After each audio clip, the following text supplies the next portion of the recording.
तूने उस वीडियो में जो सिनर्जी के बारे में बोला था कि I am sponsored by synergy, तो कई दिनों से भड़का हुआ था मेरे ऊपर, तो अब उसी पे चर्चा कर।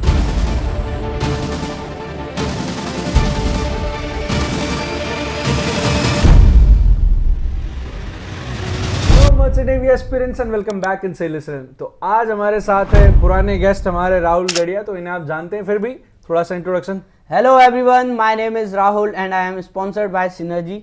हाँ, तो सिनर्जी के स्पॉन्सर्ड है। तो अभी हम इंडक्शन में हैं, राहुल एंड मी एवरीवन।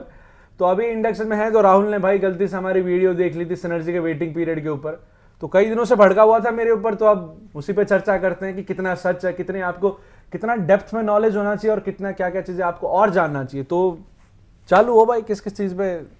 भाई तूने उस वीडियो में जो सिनर्जी के बारे में बोला था कि वेटिंग है, ये है वो, मुझे थोड़ा सही नहीं लगा। हाँ, तो वेटिंग है ना, नहीं है। अपने बैच वालों के मार्च तक गए कि नहीं इंडक्शन? तो अपना ही अपना बैच थोड़ी है, तो कितने बैच है तू बता कैसे। अभी इंडक्शन में हमने पता किया था ना सुदर्शन सर से। हाँ। डीएनएस है, बीएससी है, बीटेक है, जीएमई है, ईटीओज है, इन सारे बैचों को मिला के कम से कम एक बार में 550 से ऊपर बंदे हो रहे हैं। एक साथ सबको चढ़ा नहीं सकते। पर ये बात हमें पहले तो नहीं पता था साले, डीएनएस एग्जाम देते समय। वही तो बात है ना फिर। हाँ, जब हम डीएनएस का एग्जाम देके सिनर्जी में आए, हमें तो लग रहा था भाई हम है कि। जब हमें पता चला, हमें लगा कि वीडियो बनानी चाहिए इस पे, इसलिए आज हम आपको बताएंगे कि सिनर्जी में लास्ट बैच जो इंडक्शन का है वो मार्च तक क्यों गया है। चलो शुरू करते हैं। हाँ, तो अब पता ही है कि अपने पास 530 कैडेट्स है ना, तो ये बता फिर ये आए कैसे इतने? इसमें सारे बैच है, डीएनएस है। डीएनएस का तो अपना स्पॉन्सरशिप का एग्जाम हुआ, ये कैसे आए? बीएससी का भी होता है, जीएमई, बीटेक, सारी इनटेक तो सभी कोर्सेज का करती है ना सिनर्जी। हाँ, तो अगर सिनर्जी हम लोगों को पहले से 153 ले ही रखा था, तो इन सभी क्या जरूरत है?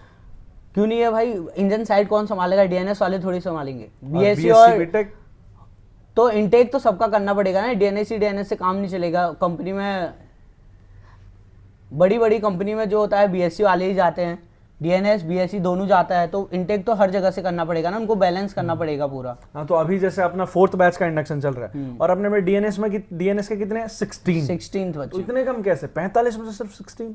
45 का ग्रुप है और लगभग 4 बैचेस हैं, डीएनएस, बीएससी, बीटेक, जीएमई। तो अगर हम हिसाब लगाए तो फिर भी डीएनएस के ज़्यादा बच्चे हैं। अगर पर हेड 11 बंदे आने थे अगर ग्रुप के हिसाब से आए, तो इन्होंने डीएनएस को प्रायोरिटी दी है, क्योंकि हर महीने डीएनएस के 40 बंदे को शिप अलॉट हो जाता है, और जो बीटेक वाले हैं उनको 20 बंदे हर मंथ।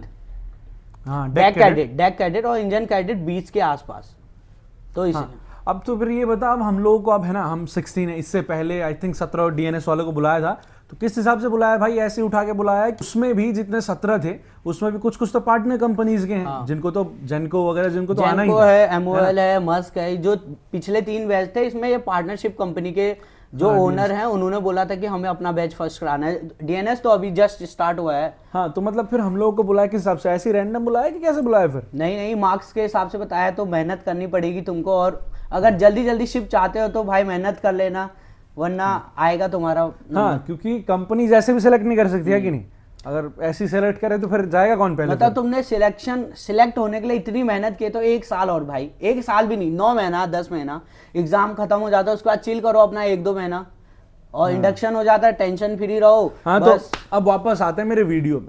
मैंने भी तो यही सब बातें बताई थी, बता गलत क्या है भाई? गलत क्यों नहीं है भाई? अब कोई बंदा लास्ट है, अगर उसका इंडक्शन मार्च में जा रहा है, वो उसकी गलती है या सिनर्जी की गलती है? ये बताओ। बंदा मेहनत करता तो जैसे उसने नौकरी दी है, वो पहले भी चढ़ा सकती थी ना उसमें। अब सिनर्जी 550 कैडेट है, एक साथ 1 महीने में सबको शिप दे नहीं सकती सिनर्जी, उसमें भी बाउंड है ना वो सिनर्जी। 550 कैडेट और कंपनी के इतने इंटेक है नहीं शायद। हाँ, तो फिर यार फिर डीएनएस में क्यों आए भाई? किसी और कॉलेज से करके कैडेट का एग्जाम दे लो सिनर्जी का। नहीं, तो बात तो बराबर है। डीएनएस का दो, डीएनएस कैडेट ही बनना है, डेक कैडेट ही बनना है। अगर डीएनएस करके भी दोगे तो बात तो सेम ही है। पर अभी जैसा हमने सुदर्शन सर से पता किया है कि मोस्टली 60 to 70% दिसंबर तक चढ़ जाएंगे डेक कैडेट। बाकी वो थोड़े बहुत बच्चे के वो फेब तक चल रहा है, उसमें आ जाएगा। अच्छा, ये सब भी है। चलो, अब बाकी ये बताओ यार, अब जैसे डीएनएस वालों को, स्पेशली एक डीएनएस वालों को मैसेज दे कि पढ़ना कितना जरूरी है अभी। भाई बेसिक सी चीजें हैं, डीएनएस में इतना हार्ड नहीं है। 9 महीना 10 महीने का कोर्स है, 1 साल बोलते हैं, पर वो मोस्टली 10 महीना, ज़्यादा से ज़्यादा 10.5 महीना। कुछ नहीं है, कैप्टन्स पढ़ाएंगे जो, वो रिवाइज करो, क्लास में ध्यान दो, बाकी कुछ नहीं है। और जो न्यूमेरिकल्स वाले सब्जेक्ट है उस पर ज़्यादा ध्यान देना, क्योंकि उनसे रैंक बढ़ती है, उससे अच्छे नंबर आते हैं। जैसे स्टेबिलिटी हो गया, नैब 3 हो गया, सेम 1 में कार्गो है अपना, वो स्कोरिंग सब्जेक्ट तो तेरे को क्या लगता है फिर अब? बाकी सेलर्स ट्रायल में जो नोट्स प्रोवाइड किया डीएनएस के लिए वो भी काफी यूजफुल है। हाँ, काफी use कर सकते हैं। तो अब तू जैसे कह रहा है ना, अब ये बता कि डीएनएस का तो इसमें इन्होंने स्पॉन्सरशिप ले ही रखा है, तो पढ़ना इतना जरूरी है कि पास ही होना है? भाई पास ही होना होता तो ये नौकरी क्यों देते? पास तो होना ही पड़ेगा ना, तभी तो।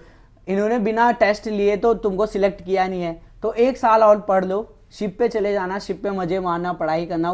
पढ़ना तो तुमको कैप्टन तक है, ऐसा नहीं कि अभी पास हो गए। जैसे पहले हम सोचते थे कि डेक कैडेट्स के एग्जाम से पहले यार काश स्पॉन्सरशिप मिल जाए, उसके बाद क्या पढ़ना छोड़ दिया, क्या पढ़ना पड़ा ना? वैसे ही ये पढ़ना तो चालू रहेगा कैप्टन तक। कैप्टन क्या, उसके बाद और भी जो रैंक है उनमें के लिए पढ़ना ही पड़ेगा। हाँ, इसलिए अगर आपको जल्दी सिनर्जी में शिप चाहिए, जल्दी चढ़ना है, तो पढ़ना तो पड़ेगा यार, सारे कॉलेजेस के बच्चे। हाँ, तो बिफोर लिविंग दिस वीडियो मैं इतना ही कहना चाहता हूँ कि आज तक ऐसा वीडियो किसी ने नहीं निकाले हम, तो stay tuned and wait for next video. Bye bye.